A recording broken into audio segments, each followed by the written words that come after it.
Muy buenos días, amigos. Francisco Antonio Méndez y el programa Economía y Mercado les saludan este miércoles 16 de julio del 2025, con 24 grados Celsius aquí en La Julia, Distrito Nacional. Bien, una buena noticia. Un amigo estaba convaleciente, lo acabo de encontrar aquí, ustedes lo habrán visto, colega de acá, que está muy restablecido, qué bueno, eso es muy bien. La otra, la designación de otro amigo, del amigo Magín Díaz, como ministro de Hacienda por el parte del presidente Luis Abinader, en sustitución de otro amigo, por cierto, el amigo Jochi Vicente, que llevaba ya todo el periodo de la administración del presidente Abinader y había intentado pasar aquella frustrante reforma fiscal. Jochi tiene sus puntos positivos. Mucha gente lo criticaba de que era un no. En lugar de ser sí a todo, era no, no, no a todo. No se puede ser tan psicorrígido, definitivamente. Pero a la Hacienda, y ya no va a ser así, porque justamente a Magín le va a tocar administrar, dirigir tanto Hacienda como el Ministerio de Planificación y Economía. Me parece a mí que es un error. Desde el principio lo dije, justamente con lo de la unificación aquella de Ministerio de Educación, el MINER, con todas sus precariedades y dificultades con la MESI. Íbamos a dañar lo que estaba bien para no apoyar, para no arreglar lo que estaba mal. En este caso, Hacienda es una especie de pulpería, de colmado, administra los fondos, los recursos, con todas sus divisiones y sus cosas, mientras que Economía y Planificación se encarga de otras cosas. Veamos, al menos Magín tiene la experiencia en Hacienda y tiene la experiencia también en el Ministerio de Economía como asesor y ese tipo de cosas. A Magín yo lo conozco hace muchísimo tiempo. Magín es, igual que yo, ingeniero de profesión. Magín es ingeniero industrial, egresado de INTEC, industrial, colega de mi hija, que es ingeniera industrial, de INTEC, por cierto, y de mi hijo, pero mi hijo estudió en México. Son industriales los dos. Magín es ingeniero industrial. Yo les recomendaba a mis hijos cuando iban a hacer, yo les decía, pues estudia ingeniería industrial. Pues si estudia eléctrica te vas a enfocar nada más que el área eléctrica. Si estudia electromecánica se va a enfocar en el área electromecánica. Si eres químico, al área química. Si eres industrial, tú puedes trabajar en un banco. Como mi hijo ahora mismo que trabaja en un banco. En la fábrica, como mi hija que trabaja. Puedes trabajar en un supermercado, en la parte logística, puedes trabajar en puertos, puedes trabajar en aeropuertos, en lo que tiene que ver con logística, puede trabajar en líneas aéreas, puede trabajar en industria, puede trabajar en muchísimas áreas, en hospitales, muchísimas áreas, y le da una visión panorámica global. Y Magín es industrial, pero luego se fue a la economía e hizo economía en la Católica de Chile y creo que también especialización alguna en la Universidad de Chicago. Magín es el director hoy día de la Cátedra de Economía de una de mis universidades, de la Ucamaima. Antes era el padre José Luis Alemán. Cuando yo estudié, cuando hice la maestría en Economía, era el padre Alemán el que dirigía, y no sé si también la parte de los posgrados, que es donde yo hice economía y luego finanzas corporativas, pero Magín es el actual director de la cátedra. Magín escribe excelentes trabajos, plantea sus posiciones sobre la reforma fiscal, sobre la que debió haber sido la reforma fiscal, sobre la imperiosa necesidad. Es amigo del presidente, hace como 2 años se reunió, supongo le daba algunas recomendaciones.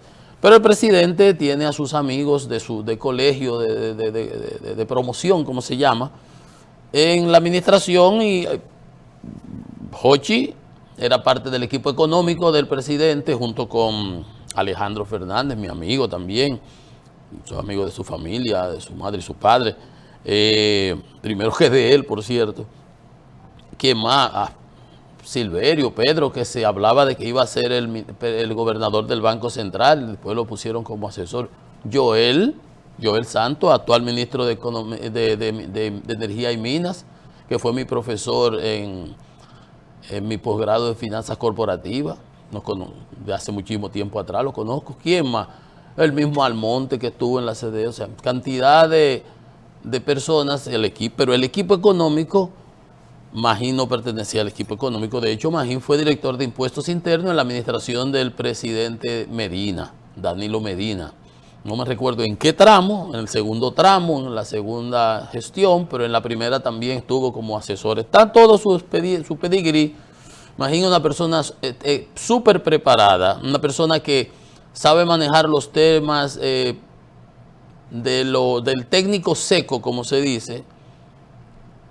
La diferencia entre esos que son técnicos secos y los que sabemos lidiar con los aspectos sociales, cruciales, políticos también, eso le da un matiz diferente al funcionario. En el caso de Jochi fuera un técnico seco. Jochi es muy bueno en su área, fue socio de José Luis, era en Grant Thornton, después tenían una consultora, nos conocemos de hace 1000 años.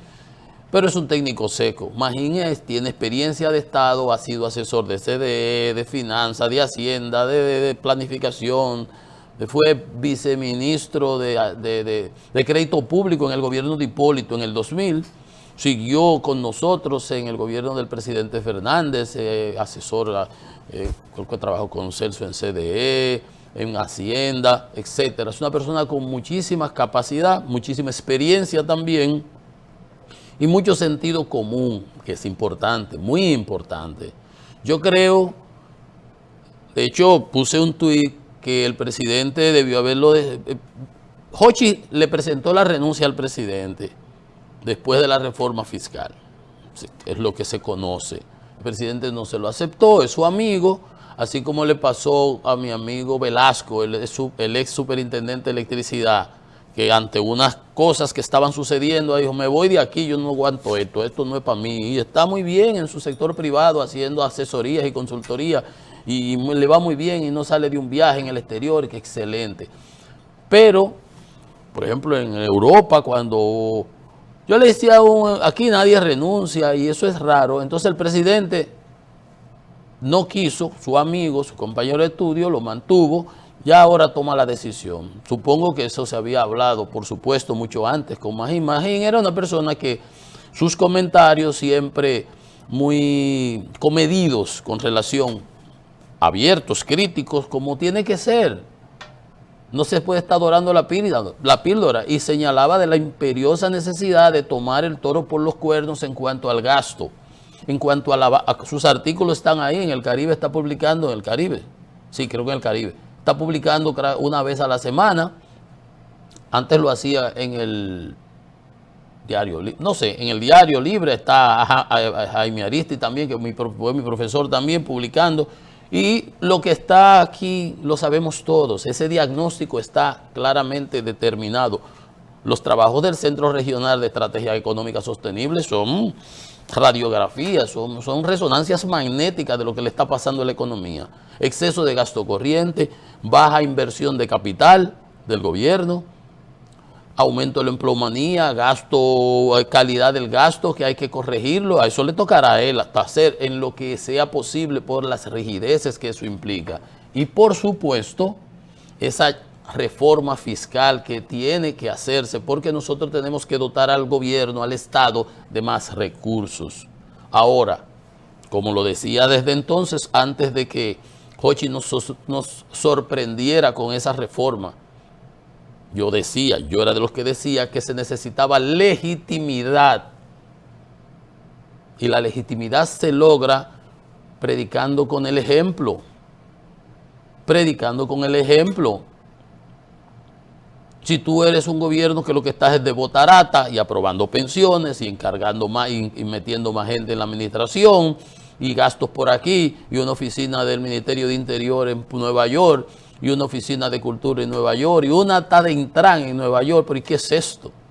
Obviamente, entonces, la legitimidad se obtiene en función de que yo me estoy sacrificando. Recuerdan, yo se lo decía aquí, Magín también lo ha planteado. La parte de la corrección del déficit del sector eléctrico, que es un 1% del Producto Interno Bruto, uno y tantos de ese déficit de 3% que tenemos, que hay que cerrarlo, hay que buscar recursos. Pero no hay que hacer como decían los empresarios, como decía Celso Juan, como de CONEP, como decía Brache, de la Asociación de Industria. No es ir a pescar a la pecera. En la pecera tú tienes los pececitos, aún sea grande, están ahí, o al sol, o allí al acuario. Así no. Métete para allá adentro, a pescar allá. O ir a cazar al zoológico. Ah, qué bien, no, vete a la selva a cazar. ¿Qué queríamos decir con eso? Tanto los empresarios como uno que planteaba todo eso. Perseguir la evasión fiscal. El gasto tributario, todas esas exenciones que ya no se justifican, pero la gente no quisiera que le quiten esa mamila, esa chupeta. Ya usted creció, ya usted tiene músculo, pero nadie va a querer que se lo quiten, porque obviamente eso es un win for profit, eso es un viaje cuarto que te entran por ahí a costa del erario, a costa de nosotros. Y entonces el gobierno tiene ahora esa oportunidad. Yo creo que es una excelente designación la del presidente Luis Abinader. Magín, yo era amigo de su padre, por cierto. Fuimos de su papá era secretario del banco, de la Junta Monetaria, el doctor Díaz Morales, por eso es Magín Díaz. Su papá, una persona encantadora. Éramos amigos en el banco cuando yo fui funcionario del banco. Y yo felicito esa designación y creo que es apropiada. A los funcionarios es bueno también rotarlos. Se cansan de la administración, se anquilosan. Por más éxitos que pueda tener, ya no hay más que tú puedas aportar. Y no vas a obtener resultados diferentes si sigues haciendo lo mismo. Y ya, por ejemplo, ¿qué más podía ofrecernos Hochi? Otra reforma fiscal que la hizo, vamos a decir, en secreto, digamos, con su grupo y después salió con eso. Una reforma regresiva, significa regresiva, que entonces le iban a cargar ITEVIS a todos los otros, le íbamos a pagar los de menores ingresos y a los ricos no se afectaba, no se perseguía la evasión realmente. Hasta se recuerdan cómo se bajaba el asunto del pago de impuestos para las viviendas. Y después los otros días, impuesto interno, en lugar de bajarla de 9 a 5, que proponía esa reforma, me acuerdo de esa parte, impuesto interno la indexa y la sube a 10, el pago. Y vamos a pagar, pero yo nunca he pagado impuestos por una casa de... Ok. Todas esas cosas estaban ahí, era regresiva y no enfocaba los aspectos importantes, progresiva, de que paguen los que más pueden, de que perseguía que incentivaba la formalización, en este caso era lo contrario, así como está lo del Código Laboral. Entonces yo creo que ha sido una gran designación. De Magín no hay más que hablar, él tiene su pedigrí, tiene su experiencia, tiene su historia en la Dirección General de Impuestos Internos, exitosa gestión, es un profesional exitoso, capacitado, preparado. ¿Qué más decir? Yo creo que es una excelente designación. Trabajó en el gobierno de Hipólito, trabajó en el gobierno de Leonel Fernández, trabajó en el gobierno de Danilo Medina y trabaja porque los técnicos, uno es antes que político, uno es profesional. El que hace o está en una administración, uno asume, por supuesto, compromisos políticos, definitivamente. Pero más primero que eso, uno es profesional, porque ningún partido me dio mi ingeniería, ni mi maestría en ciencia, ni mi maestría en economía, ni posgrado, ni mi posgrado en banca, nada, ni mi experiencia, no me la dio ningún partido. Uno trabaja para el Estado y uno adquiere experiencia y uno brinda su servicio al Estado. Entonces, bien hecho, buena designación. Yo creo que Magín puede hacer ese trabajo que Hochi no pudo y no supo, porque también las cosas como son, y no supo hacerlo. Le faltó el feeling político para saber que usted va a lidiar con la sociedad y por consiguiente a la sociedad hay que consultarla. hay que medir la temperatura, hay que saber hacer las cosas. No es solamente meter números ahí, que pague el de atrás, no, así no es, ¿no? Entonces, eso hubiera sido, y gracias a Dios, que nos paramos en dos patas todos acá, y el presidente tuvo que retirar eso, igual que como la ley aquella ley de tratas que mandaron de Palacio y de Cancillería. ¿Ustedes se recuerdan? Para los haitianos, que no iban hasta impuestos nos iban a poner, no. Y yo creo que en mejores manos no podía haber estado el pandero para esos fines. Éxitos, Magín, amigo mío, te deseo y mi colaboración en todo lo que pueda ser posible, y creo que hizo una buena selección el presidente. Veo críticas por ahí que traidor, que porque trabajó el gobierno de Danilo, que Magín ha trabajado en todos los gobiernos y desde la Balaguer, igual que yo. ¿Cuál es el problema?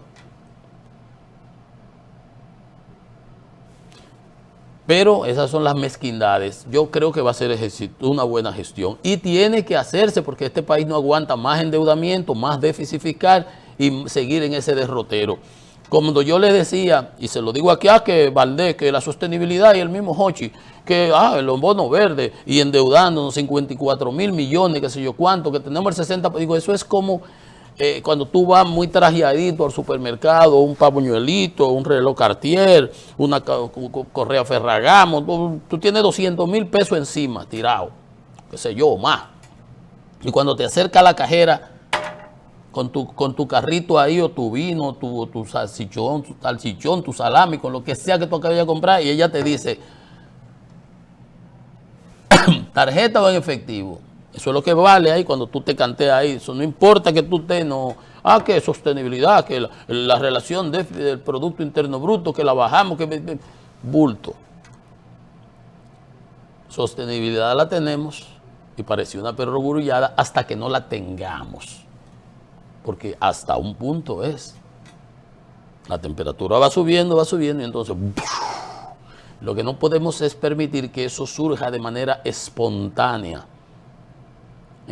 Sino que eso lo podamos controlar, como esas ollas de presión que tienen una válvula para botar presión y que no exploten, como explotó una vez en Italia con una crisis financiera desastrosa, como sucedió en Grecia, como sucedió en España, como ha sucedido en muchísimos otros países. Entonces, ahí es que no debemos llegar. Y no hay almuerzo gratis, al final todo se paga. Todo se paga. Esa inflación que tuvimos post pandemia de los 215 mil millones que se inyectaron, 5% del Producto Interno, al final después que no nos metió una inflación de 9.5%, en Estados Unidos también. O sea, no hay almuerzo gratis, al final hay que pagarlo. Ese endeudamiento, ese déficit fiscal recurrente, persistente, sistemático, lo estamos financiando con deuda. Eso hace que los pagos de los intereses de la deuda vayan creciendo, como los paguetes aquellos. Ya el pago de la deuda, de los intereses, no de la deuda, de los intereses nada más se acerca al 4% del Producto Interno Bruto, que es una inversión, mientras que esto es un gasto vacío. Eso es un dinero que lo sacamos y lo mandamos para allá. Es como que a un niño le pongamos un catéter, una cosa, y le saquemos sangre, como fuéramos un vampiro, le sacamos sangre, una pinta, y la sacamos y la mandamos para allá. Lo que lo hacemos es que lo debilitamos, y así está nuestra economía. Bueno, ya he hablado mucho de eso. Bien, éxitos, Magín, y buena decisión, presidente. Lo felicito, aplaudo esa decisión. Bueno, yo creo que he hablado bastante de eso, pero vale la pena, es trascendente. Es trascendente. En estos días veíamos de INAVIE, esa cosa ahí donde es el asunto del bienestar de los muchachos, el desayuno, las mochilas, los cuadernos, unas de que habían suspendido 3 licitaciones, 3 adjudicaciones por irregularidades. Después salió INAVIE diciendo que habían cancelado a los de abajo y al de arriba no se toca. Los otros días andaban unos zapatos vendiéndose por Villamella, por allí, por acá. En otros días, además, hacíamos comentarios de una queja de un sinnúmero de empresas que licitaban, que decían, pero han metido un paquete de empresas que no tienen ni experiencia, que no tienen ni maquinaria. ¿Se recuerdan? Todas esas denuncias han sido hechas y no pasa nada. Ahora, una persona, no sé ni quién es, dice una contadora denuncia irregularidades en licitación del almuerzo escolar de INAVIE. Ahí no acaban con una cosa, cuando no es Juan es Juana. Le interpusieron una denuncia porque no es que nada más hablándolo en los periódicos, la llevaron a la Procuraduría una denuncia. Los otros días la compra y contrataciones suspende 3 licitaciones y pone una irregularidad. Sale INAVIE diciendo que canceló unos chiquitos por ahí. Bueno, ustedes saben cómo es. Ajá. Entonces, ahí está, que eso estaría afectando el 30% del estudiante del sistema, que perjudica a las MIPYME, que cumplían con los requisitos, que no lo permitieron, presentaron sus pruebas y están solicitando que se inicie una investigación. Está correcto que se inicie una investigación. No están diciendo que es así, asado, acá. Ellos presentan unas pruebas, ellos hacen una acusación, que se investigue. ¿Qué es lo que es? Dicen que hay un monto más de comprometido que supera los 1.600 millones de pesos. Señores, eso no es glóbulo rojo. 1.600 millones de pesos. Eso no es chilata. Entonces, el 5 de agosto emplazaron al director, se me olvidaba el nombre, y Víctor Castro, que era uno de los famosos señores de Asociación de Industria de Herrera, que hablaba mucho y daban pau a los políticos, y acá este señor a cada rato le explota como decimos aquí, déjeme usar la palabra, hombre, sí, hombre, y a cada rato a este señor le explota una vaina, pero no pasa nada. El presidente dijo que hay 257 denuncias y cosas tramitadas a Ética y al Ministerio de Administración de Personal, y mi querida doña Milagros Ortiz, la ex vicepresidenta, que hay 47 denuncias sometidas al PEPCA, pero no pasa nada. Pero si usted, que no lo va a hacer, se robar una chiva por ahí o una gallina, o un vecino cualquiera de por ahí, de pobre, se roba una gallina, le echan 10 años. No es así. Y si usted robó mucho, como mucha de esa gente que están sometidas, que hizo un acuerdo, que dice el presidente, que 6.000 millones que van a incorporarse al presupuesto de lo que se ha recuperado, gente que se robó un viaje cuarto, que los mismos procuradurías, los DUSOS, después negociaron unas cosas que todo el mundo las ha criticado, unas cosas rarísimas ahí, que dieron, que devolvieron no sé qué cosa, pero en especies, apartamentos, tasados ahí, sabrá Dios que como qué, y ese tipo de cosas. Pero bueno, entonces, si un pobre infeliz se roba una vaca, le meten 700 años y aquí no pasa nada. Ortiz Bosch, doña Milagros, respondió el 17 de febrero informando que había remitido la denuncia a la Dirección de Contrataciones Públicas. Ya la llevaron a la Procuraduría.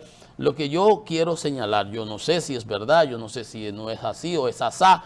Yo lo que enfatizo es cómo es posible que una institución tenga tantas denuncias, tantos líos, tantos problemas recurrentes, denunciados, decisiones hasta de compras y contrataciones, y no pasa nada. No pasa nada, no pasa nada. A los funcionarios no lo mueven. Ahí está Milton con un paquete de lío. Anda diciendo que sí, que la casa, que él cogió un préstamo. Ahí vi yo un caso, porque no la puso en su declaración jurada. La casa que compró en Miami, que ahora dice que todo lo que lo compró, que sí, que tiene un préstamo hipotecario. Nadie está diciendo nada de eso. Usted tenía que ponerle en su declaración jurada. Todas mis declaraciones juradas del 2004 que yo fui funcionario hasta el 12, están ahí una por una. Todos los años uno hacía una declaración jurada. Creo que era todos los años. O cuando entraba y salía de las posiciones. Con todo lo que tenía y lo que no tenía. Todo. Porque usted tiene que estar escondiendo cosas. Bueno, entonces no pasa nada. ¿Por qué tiene el presidente que asumir? Porque al final del día, esta no es la administración de Franchi Méndez, de Francisco Méndez, no. Esta es la administración del presidente Luis Abinader Corona. Al final todos esos satélites, para llamarlo de alguna manera un poco aeronáutico, ¿verdad?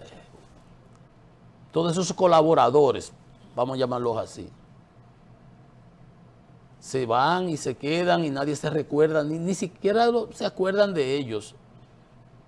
Es del presidente Abinader, de que en su gestión tal o cual cosa, sin él saber ni tener la culpa, por supuesto, de nada de las cosas que ocurren, pero hay una cosa que se llama por comisión, que es lo que usted comete, ejecuta, ejerce, y hay otra que se llama por omisión, tener la culpa por comisión o por omisión.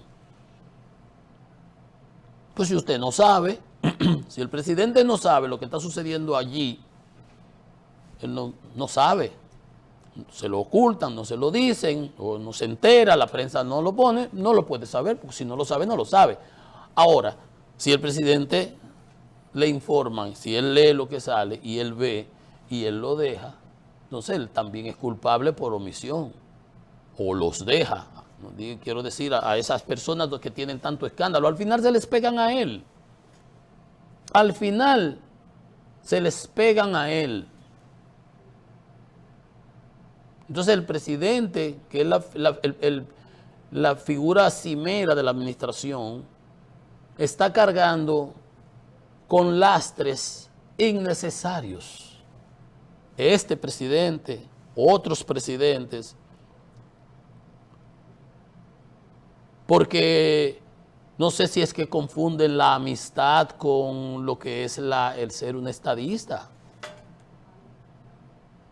Pudiera ser, ya uno ve cosas que siempre pasan.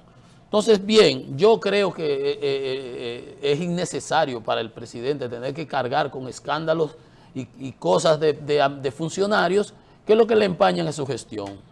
No hace sentido, por supuesto hace sentido. Mire, no debiera. Busque que usted tiene muchísimas personas dispuestas a sacrificarse, como se dicen, por la patria, a colaborar con su gestión, en su cercanía, en su partido, en la sociedad civil, en la sociedad, donde quiera. Como Magín no es de su equipo político y usted lo acaba de nombrar. Así usted pudiera hacer con muchísimos de esos que tiene por ahí. No, lo quitan de un sitio donde fracasan y lo llevan para otro, para que fracase también. Señores, ayer decía yo, en otro sentido, lo de la reforma laboral.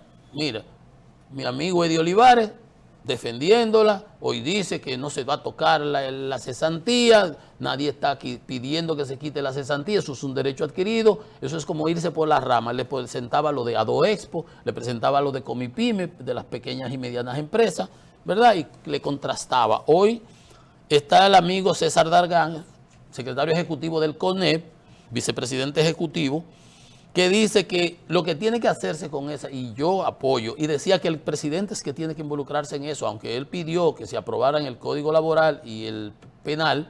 Digo, pero no, presidente, no necesitamos un código por tener, sancochar, como dicen, que se devuelva a la comisión para que se corrijan los errores y se vuelva al consenso de lo que se había acordado. Yo estoy de acuerdo.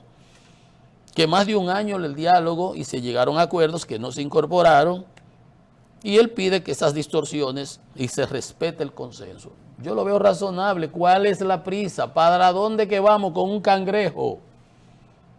El mundo va a seguir y este adefesio va a salir y no va a servir para nada positivo. Para asuntos negativos sí va a servir. Entonces yo no entiendo cuál es el afán. Decir como Hochi, que dice la ley de responsabilidad fiscal, que tú no tienes nada con esa ley, se aprobó en el Congreso porque usted tiene la mayoría, pero al final no se está ejecutando nada, 3% de déficit todos los años, más endeudamiento y más endeudamiento. ¿Qué nos estamos alabando? ¿De qué estamos? De nada. Entonces dice Dargan, no refleja los acuerdos que logramos en más de 100 sesiones. ¿Para qué entonces se negoció? ¿Para qué se discutió? Dice el CONE, se incluyó a las zonas francas en la participación de los beneficios cuando son entidades que trabajan en un régimen especial. No se puede andar loqueando, señores. Dice que lo que se quiere es una reforma que sea transformadora, no simplemente decir que se modificó el código, exacto, una tener un código por tenerlo y no vamos a tener nada.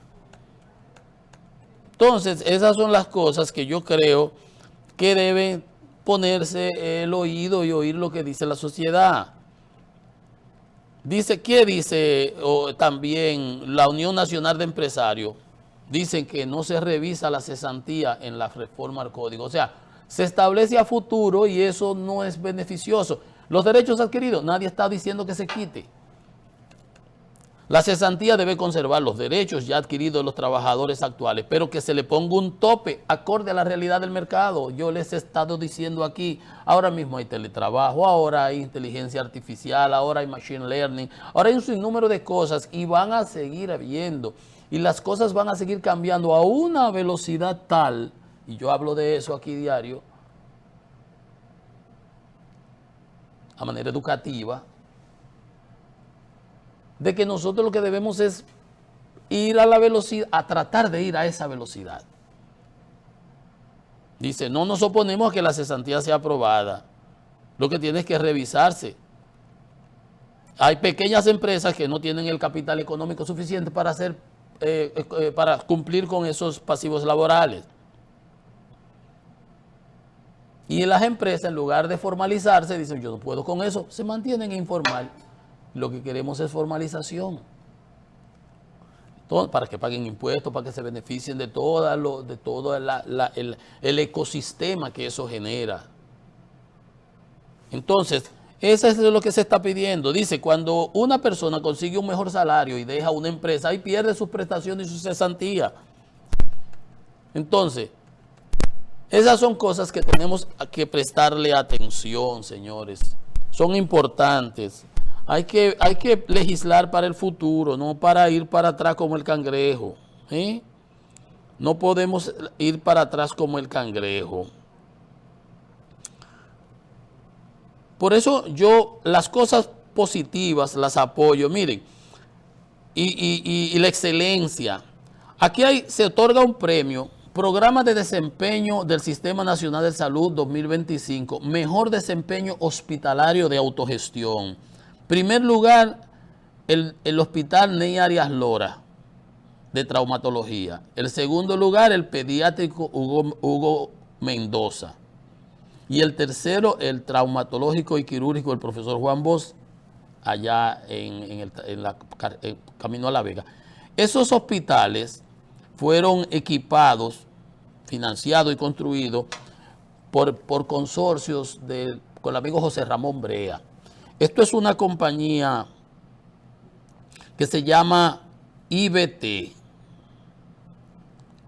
una compañía que trabaja esos proyectos. Y fíjense ustedes cómo cuando Danilo tenía aquellos 57 hospitales que se intentaron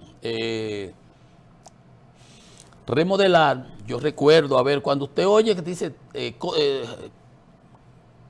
criterios hospitalarios, es que eso tiene que cumplir con un sinnúmero de parámetros. Estos hospitales remodelados, financiados, llave en mano, diseñados por esta compañía que se llama IBT, creo que es del Perú, el grupo IBT, empresa peruana asociada a este grupo de aquí de José Ramón Brea, hizo esos hospitales y se manejan como Dios manda. La excelencia, eso es lo que hay que apoyar.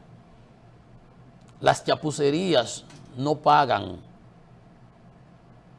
En la brigandina, hacer la cosa a la brigandina. Si las cosas se pueden hacer bien, como Dios manda, por el librito, ¿por qué hay que sancocharlas? Porque hay que seguir en la mediocridad. Mírenlo aquí, premio, Programa de Desempeño Sistema Nacional de Salud 2025, Mejor Desempeño Hospitalario de Autogestión. El traumatológico Dr. Ney Arias Lora, el pediátrico Hugo Mendoza y el traumatológico profesor Juan Bosch. Hospitales diseñados y construidos, llave en mano, por esa compañía IBT, en consorcio con la compañía del ingeniero José Ramón Brea, que tiene mucha experiencia en eso de hospitales. Entonces, nosotros a eso es lo que debemos tender, hacia la excelencia, no a las chapucerías. No a las chapucerías. Bien, excelente, un abrazo y un saludo, y así es que nosotros las buenas cosas tenemos que aplaudirlas, y las cosas que no estén correctas, criticarlas, no por criticar y por estar hablando mal del otro ni de las cosas, no, sino para que se corrijan y para que se vea que, como dice el refrán, el ojo del amo engorda al caballo. ¿Y quién es el amo en este caso? El amo somos nosotros, la ciudadanía, el pueblo, y los que tenemos la posibilidad de hacer llegar esas interpretaciones y esas voces de los ciudadanos. Una pausa, esto es Economía y Mercado.